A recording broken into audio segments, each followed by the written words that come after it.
Audiobook Club with Steve Phillips and Matthew Layton. On this episode of Audiobook Club, isn't sleep weird? Imagine the birth of your first child. At the hospital, the doctor enters the room and says, "Congratulations, it's a healthy baby boy. We've completed all of the preliminary tests and everything looks good." She smiles reassuringly and starts walking toward the door. However, before exiting the room, she turns around and says, "There is just one thing. From this moment forth, and for the rest of your child's entire life, he will repeatedly and routinely lapse into a state of apparent coma. It might even resemble death at times. And while his body lies still, his mind will often be filled with stunning, bizarre hallucinations. This state will consume 1/3 of his life, and I have absolutely no idea why he'll do it or what it is for. Good luck." Hello and welcome to Audiobook Club, the podcast about audiobooks that is very much in tune with its circadian rhythms.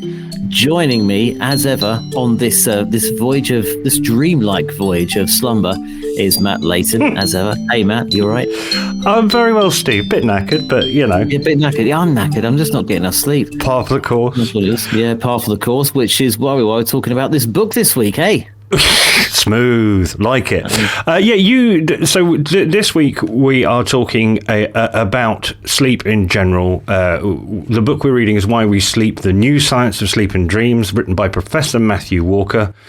But we're doing it because, well, the first thing is, normally we either listen to a story or we learn about some history or somebody's life. And I had a moment about 10 years ago where I was listening to an audiobook and it changed my life and rebooted my brain. And it wasn't this one, but I've always had trouble with sleep. And I asked you, I said, "Steve, how are you with sleep before you embarked on this journey of slumber?" And you were a bit middle of the road about it, really, Steve. I didn't get enough of a response. I was slightly worried that we weren't going to be able to get half an hour out of this topic. Yeah.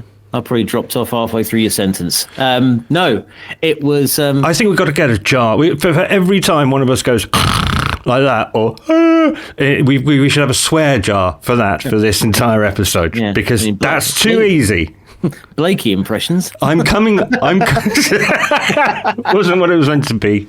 But yeah, no. So sleep's always been a problem for me, and I listened to this book and it changed my life. And I thought, well, but I'm not normal.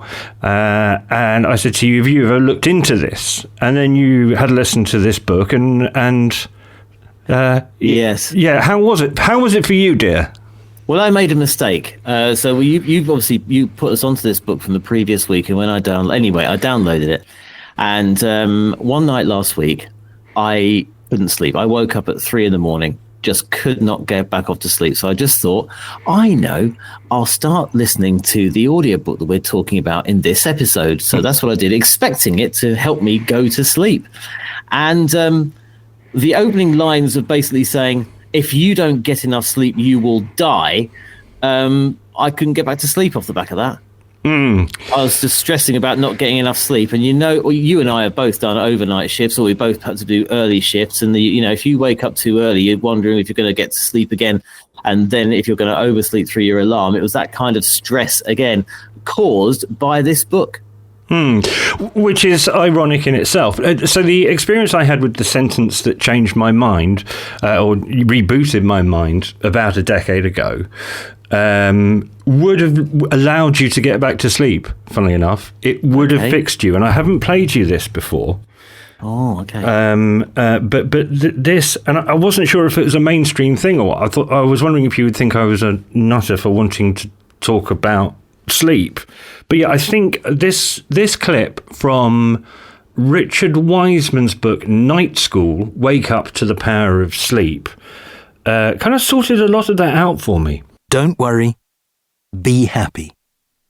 Perhaps not surprisingly, spending the night feeling as if you are unable to sleep makes many people feel anxious. Over the course of a night, this anxiety disrupts their sleep even more, creating a vicious downward cycle. If you do find yourself lying in bed becoming anxious because you think you aren't getting enough sleep, here are some tips. remember that you're probably getting more sleep than you think. And that's the thing. So I'd had insomnia for years. I still do. It contributed to a mental health thing. And in fact, that's discussed in this book as well, how a lack of sleep can exacerbate mental health disorders, and mental health disorders can exacerbate loss of sleep.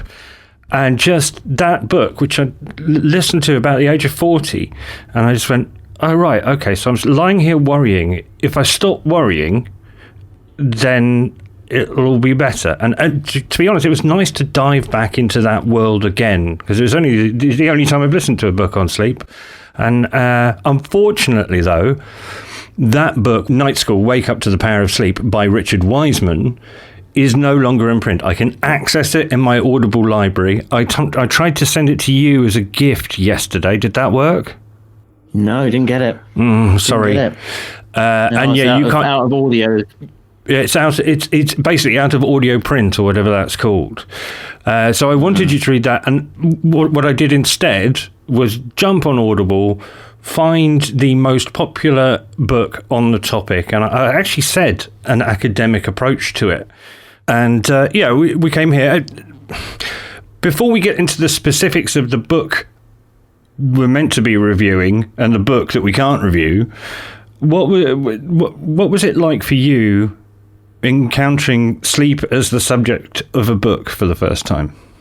Well, I'm finding it incredibly useful, actually, because I'm the same as you. I have real difficulty, sleeping. You can't seem to turn your brain off, and to have something that is, and actually that clip that you just played me, which I hadn't heard before, just really kind of took me back to that described exactly what I just described to you about that spiral of anxiety. Yeah. I was. You played that one tip.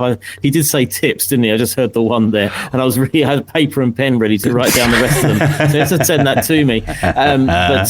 But really, it's fantastic. I think we need these things. There are all kinds of things out there, particularly if there's ASMR videos on YouTube specifically to help you get to sleep. There's all kinds of things now that are there to help you relax in what is an ever more stressful world. And all to the good, basically, because as I discovered in those first opening chapter of Why We Sleep, the consequences of you not getting a good night's sleep are far-reaching. It's the most. It didn't really hit home to me until I heard that first chapter. How sleep is the most important thing after eating and drinking. And again, how long have we known each other? The answer is 25 odd years, bit more, quarter of a century. And that was the first time I had ever asked you that question a couple of weeks ago. And you didn't really have an answer because it wasn't a topic of conversation that one has generally. No, absolutely not. And as the clip at the beginning says, it's a third of your life. And it's a bit bloody weird if you have a look at it. And it's just... As someone who's always struggled with sleep, to know that there are people studying it, that they find it quite hard, and it has been a mystery for quite a long while, and no one's quite sure what's going on still, I find that quite useful to know, a problem shared, that type of thing. I'll tell you what, there's a great bit. I'm going to do the usual thing of getting you to read the blurb. And we're going to do our patent pending 3-step, I'm changing that to our unpatentable 3-step audiobook review process. We'll talk about the author, we'll talk about the text, and then we'll talk about the audiobook production and performance, and is it any good and does it help? So I'm going to do the author first, and then I'm going to throw to you to read the blurb off the back of the book so that we can get the scale of the problem and your fears. Matthew Walker is a British author, scientist, and professor of neuroscience and psychology at the University of California, Berkeley. And don't we know it by the time he's told us about 15 times. As an academic, Walker's focused on the impact of sleep and human health. He has contributed to many science research studies. Why We Sleep from 2017 is his first work of popular science. And again, clearly he's written his own Wikipedia page about 7 years ago because he hasn't written anything since. And I would suggest that maybe that's not what he should be focusing on. But we'll get to that when we review the book, which is easy to do if the golden part of this, the magic hour of this podcast is when Steve reads the blurb from the back of the audiobook, if audiobooks can indeed have a back. Take it away, please, Steve.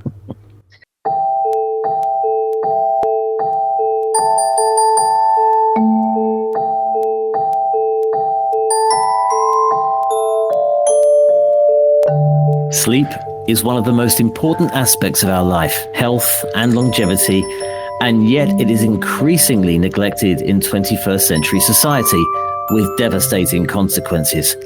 Every major disease in the developed world, Alzheimer's, cancer, obesity, diabetes, have very strong causal links to deficient sleep. Until very recently, science had no answer to the question of why we sleep, or what good it served, or why its absence is so damaging to our health. Compared to the other basic drives in life, eating, drinking, and reproducing, the purpose of sleep remained elusive. Now, in this audiobook, the first of its kind, written by a scientific expert, Professor Matthew Walker explores 20 years of cutting-edge research to solve the mystery of why sleep matters.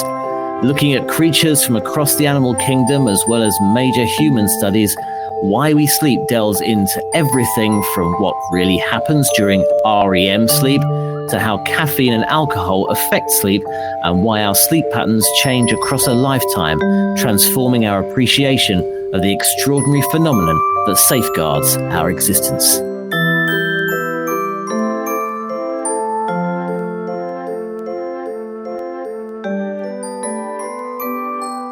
Nicely done. I'm very much awake. I'm not going to do this. Stressing me out. I'll tell you what, since we decided to do this book, since I read that first chapter of this book, I am absolutely steadfast. Right, it's 10 o'clock, bed. That's it. Done. Otherwise, I'm going to get Alzheimer's or cancer, obesity, diabetes, possibly all four. Yeah.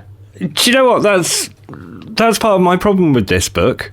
And dear BBC, can you please put book at bedtime on at 10:45 rather than 11:45, just to save my health? Yeah, it's called BBC Sounds, mate. But never mind, yeah, it does that.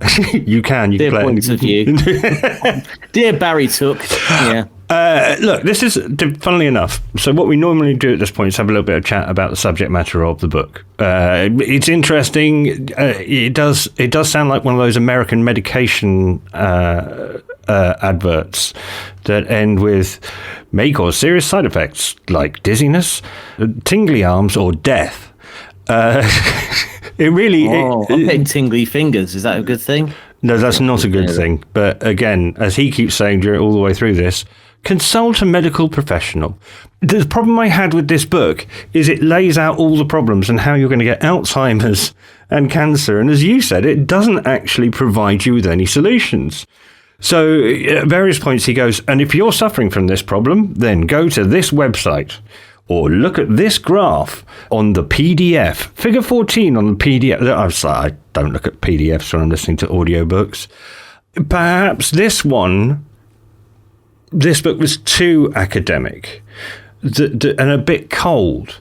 And he said, we've got theories. My colleagues cured lots of this, but my job is basically to study it. And yeah, it wasn't. I mean, I know it was a new and radical topic for you to listen to, and it had an effect on you. But I'm sort of at the point where I'm going, yeah, I just wish we could have read the better one.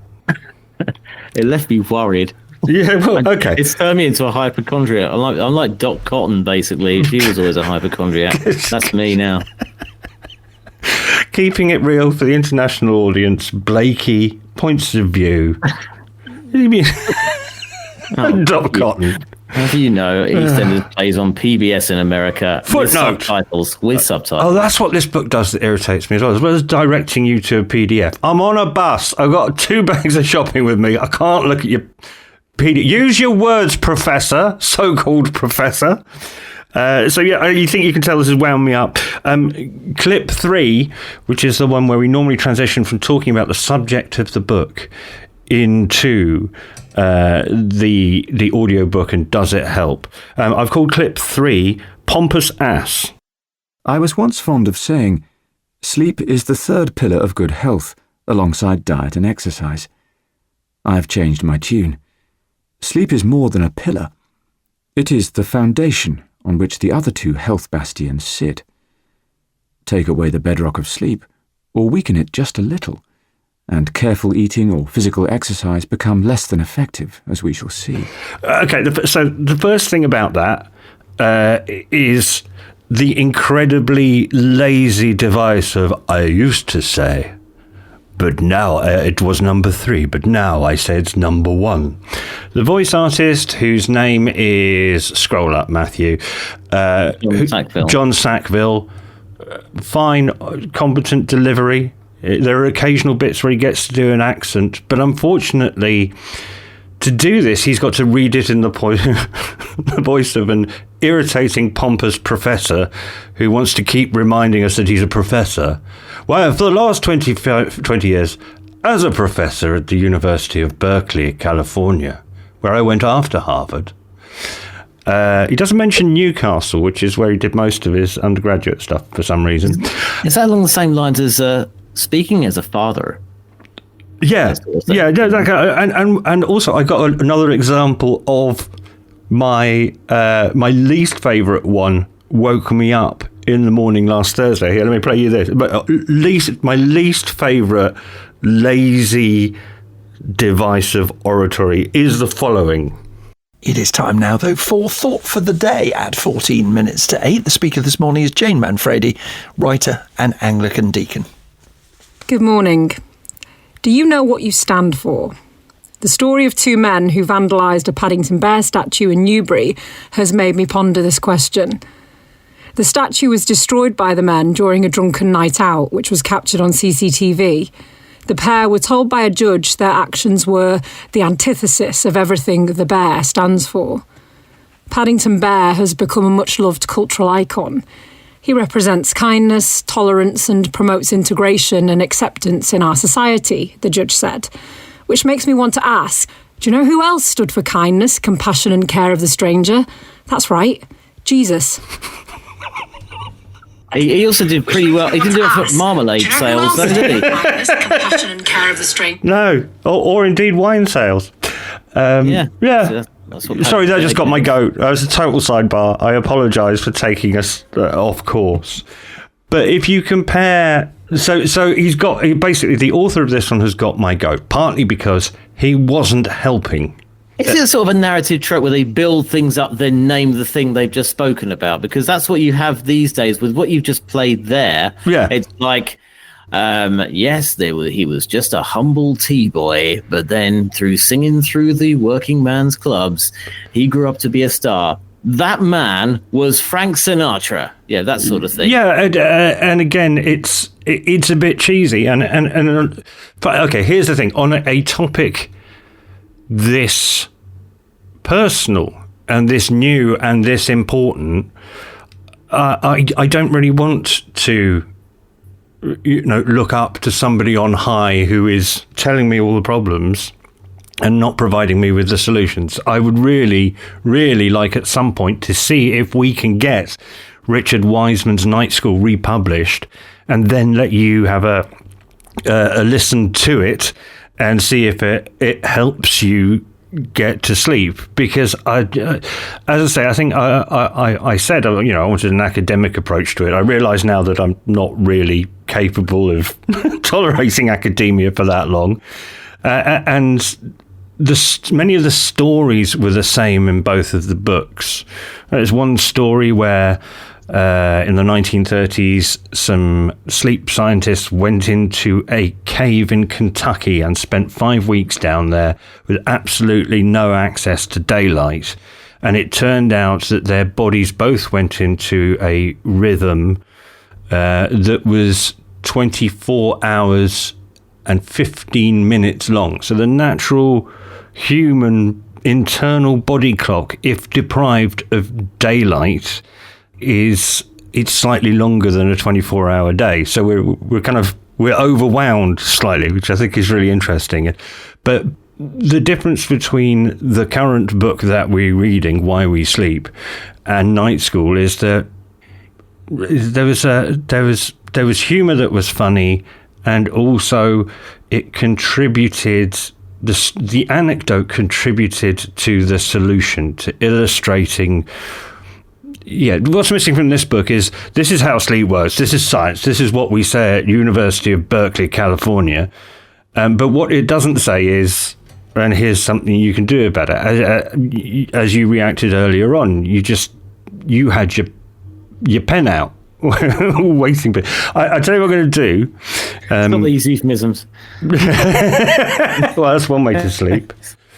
What I'm going to do is at the end of the podcast, I'll sit there and put something that helps at the end. Interestingly, today it's the day after the clocks went forward in the Northern Hemisphere, and because he can't, leave it alone, Professor Matthew said that apparently if you check the hospital records, even with 1 hour less sleep when the clocks go forward, there is a substantial spike in heart attacks on the Sunday that we've just had.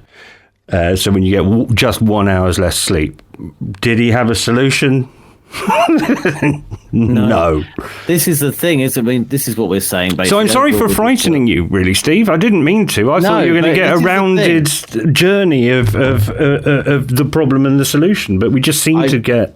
He doesn't seem to... He keeps saying, I'm not a sleep doctor, I'm a sleep scientist. It's not my job to cure it. Well... Yeah, well, maybe so jointly write the book with someone whose job it is. Somebody nice.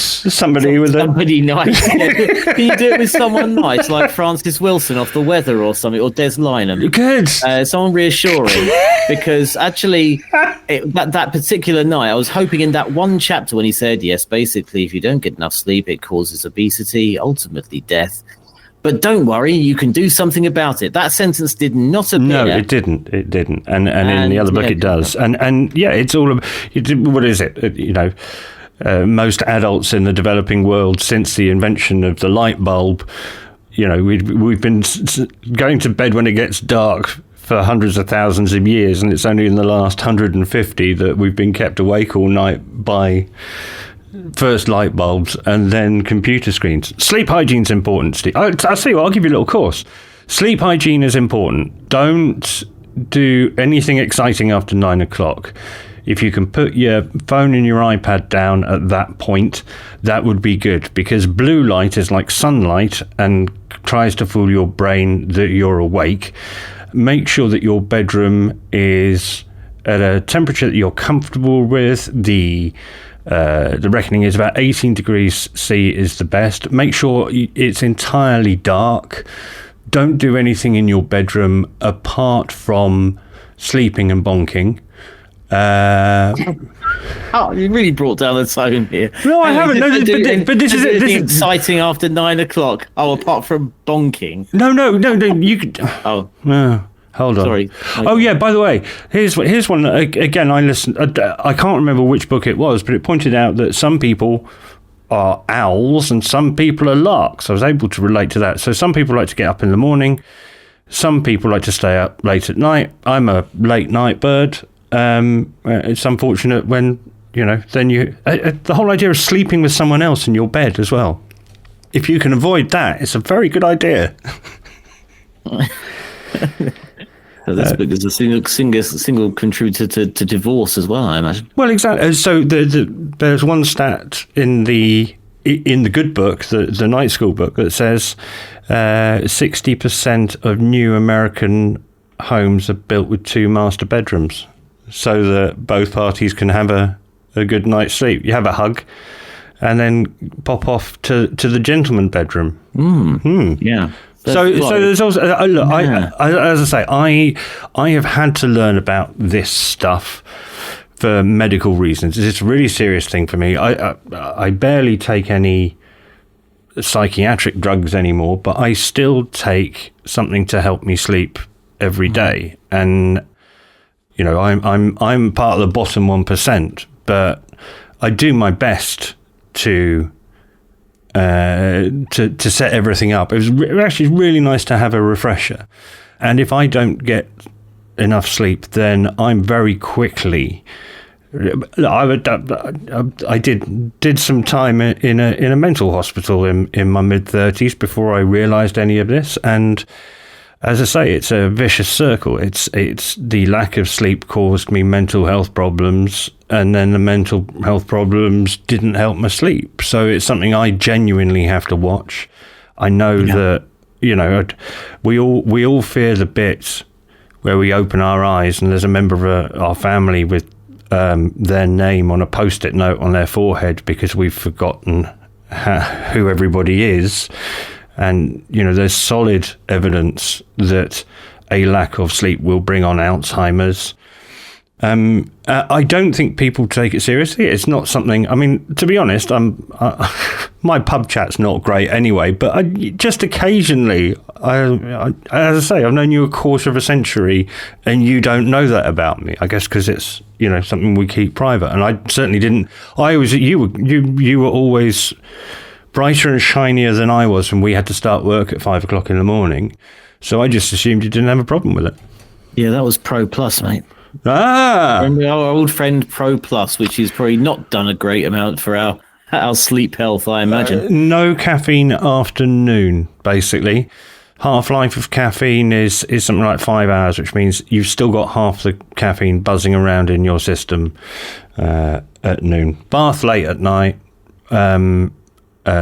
Light carbohydrate meal, bowl of cereal about this time of night is one of the things you can do.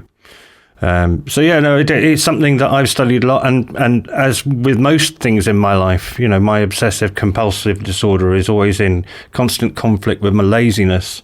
So I don't necessarily always get everything done in the right order. And as I say, it was very nice for me to have a refresher. It was also very nice to be able to talk to you about it, both off air and on air, because it was like, oh, great, okay, so I'm not totally mad. This is quite a big and important and interesting subject and something we should all try and do something about. Is that fair? I know, completely. And and thank you for sharing that, by the way, because it does, our frivolity belies a really serious note here, is that sleep does seriously impact your mental health, your physical health. And actually, you can do everyone a little bit of a favor here, because this book, obviously, if you do read it, is a study, but it isn't giving you help. So maybe those tips that you just read out there, I've written down one because I'm a slow writer. Maybe pop them in the show notes. I didn't read them out. No caffeine afternoon. Yeah, that's true. Yeah, no, I don't. These are just things that, because of lying awake nights thinking about them, that I've had to take on board. So it makes it even more personal then. These are our pieces of advice. These are, at the bottom or whatever, saying that this is just our idea. Please consult your physician. May lead to drowsiness or death. Oh no, drowsiness is what we want, isn't it? Side effects may lead to drowsiness. It's very difficult to achieve that the other way around, death followed by drowsiness. Well, yeah. Bit of a dead end, that. Conversationally speaking. Good. Yeah, very good. Well, and indeed, literally speaking, I suppose. Can we go now? Yes, let's wrap her up. So our verdict on this, by the way, what are we saying? Performance versus narration for John Sackville's performance of the audiobook. Yeah? John Sackville is a perfectly competent narrator because of the nature of the text.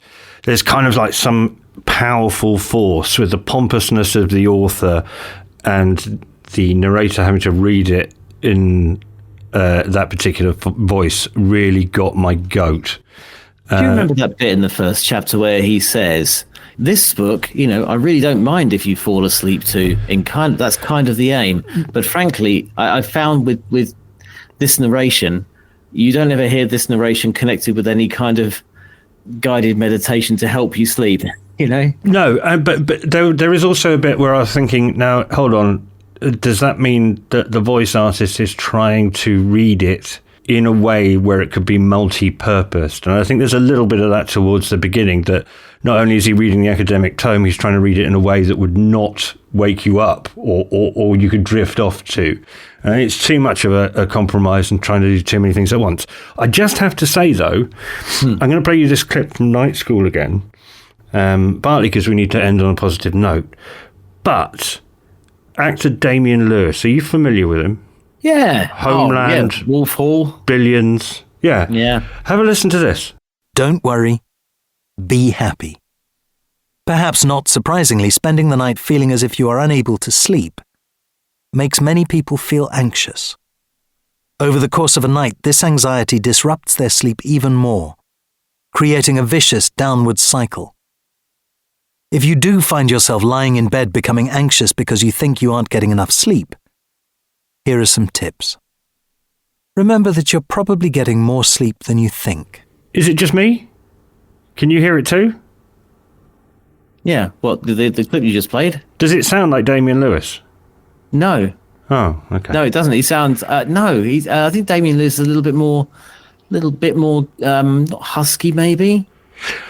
Is He it does Damian that Lewis? intonation thing. No, it's not Damian. No, it's somebody called Peter Noble. I actually remember doing some research going. But I just see his twisty little mouth.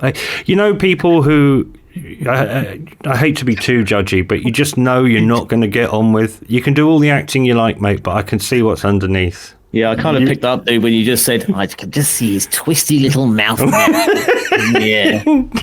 Spouting off nonsense. Yeah. Oh, did you go to the Stephen Mangan Academy of Acting, did you? Right, well done. Oh, I like him. I know you do. Yeah, I know. Oh, well, at least we found it's good to have the conflicts in this podcast. Yeah, there's the conflict. Dynamic up, doesn't it? Yeah, there's the dynamic right there. Yeah.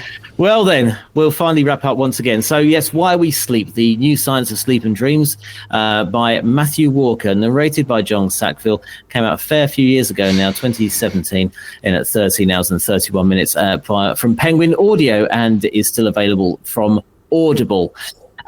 Next week, if it's not the end of our world through lack of sleep, it could be the end of the whole world, because we will be giving our look at the latest in the Brief Histories series. This is a brief history of the end of the...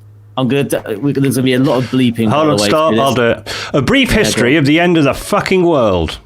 There you go. Written by Tom Phillips, narrated by the same. It's out just at the end of February, 12 hours and 39 minutes, published by Wildfire. Tom Phillips, by the way, will be with us when we put this podcast out. So we're going to have a chat with him about his book and his series of books, because one question we will put to Tom is the inspiration for all his sweary titles, such as A Brief History of How We...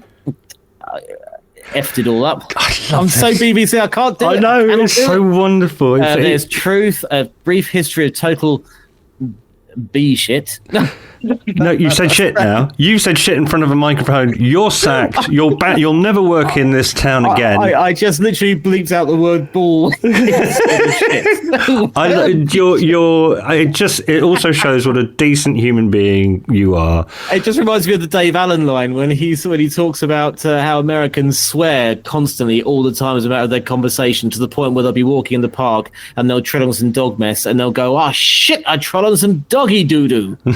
Yeah, you bleeped the wrong thing, basically. But exactly. It's one of the most wonderful things about you as a professional and a human is your innate inability to swear into a microphone. I wonder who beat it out of you. Was it Adrian Smith? No, it's just a general sort of, my goodness, I'm working for the BBC. Where's my dicky bow? Basically, you would never hear, John Snag or John Arlott. Just effing and jeffing over every commentary they ever made. Hey, hold on, before we leave this totally, that was something I wanted to talk to you about. I think you and I are both the kids who, rather than reading a book with a torch under the blankets, used to listen to the radio when we went to sleep. That was you as well, wasn't it? Oh, yeah, absolutely. Caesar the Boogeyman or Invictus FM. I was more Robbie Vincent, Bob Harris, Mike Allen on LBC. International audience. But the man who never gets remembered, an absolute legend, and basically wrote most of my script for the rest of my life for me, is no longer with us. Dave Barrett. He was on the BBC local radio. I think he worked for something weird like BBC Wiltshire, and he was just in the middle of the night. You could find him when everybody else had left all the radio stations. Now there's a book waiting to be written. Those legends of the nighttime radio, and the gems that people just don't remember quite so much as the obvious ones that come out. Rod Sharp, and we're up all night. I remember when I was doing Talk Sport with Martin Kellner overnights from Australia in the morning. Oh God, I'm sounding like such an idiot. I said we had a particularly sticky moment. We got interrupted by some live cricket and we talked absolute rubbish. And I just said to him, "Well, there goes my ambition of being the Norwegian fisherman to your Clive Bull." And only you will get that joke. You think you can alienate an audience? You look what I can do. That's so swung in there. Peter Cook was international, dude. He was in Supergirl the movie, and all kinds of other the new stuff, one. It's coming out soon. That'll be a tall order. Anyway, that's us. That's us for this week. But we will be joined by Tom Phillips, the author and reader and performer of A Brief History of the End of the World, which came out at the end of February. So look forward to talking to Tom. Dude, I'm going to look forward to talking to you in a very short while on this book. So don't forget, if on the socials, we are Blue Sky at Audiobook Show, Instagram, the same name as well. The hashtag is Audiobook Club. Let us know what you're reading and what we should be reading. Give us your thoughts on any sleep books that you've read or indeed dropped off to. And if you've read any Tom Phillips as well, it'd be great to have. Also, if you have an idea how we can get hold of Night School by Richard Wiseman, that would be ace as well. Because again, I apologise for the bumpy introduction to this subject matter, Steve, and don't worry, everything is fixable. Yeah, that's great. Oh, by the way, I was going to stick my regular Tom Baker request in there for his autobiography. If anyone's got that on audio, that'd be fantastic as well. In the meantime, by the way, thank you to Claire, who joined us on our Audiobook Club podcast. We started to do, we piloted the Audiobook Club, where we invite you, our dear listener, to come on and eulogise about a book that you'd like to read. And Claire joined us to talk about James by Percival Everett, which sounds like an amazing book. Go get that one as well. Anyway, we've rattled on for long enough. It's time to go to the next podcast. Hold on. Are you saying come and have a go if you think you're hard enough? Sorry, inviting our listeners to come and play with us. You're totally doing the next one. I'd like to say I want you to go toe to toe with a member of the public and see how you get on. I don't do the public, Phillips. You know this. Anyway, we'll see you soon. Why? I'm sorry, I thought about the public. Can I have my hand sanitizer? I've thought about the public. That's it, connecting with the audience. Audiobook Club with Steve Phillips and Matthew Layton.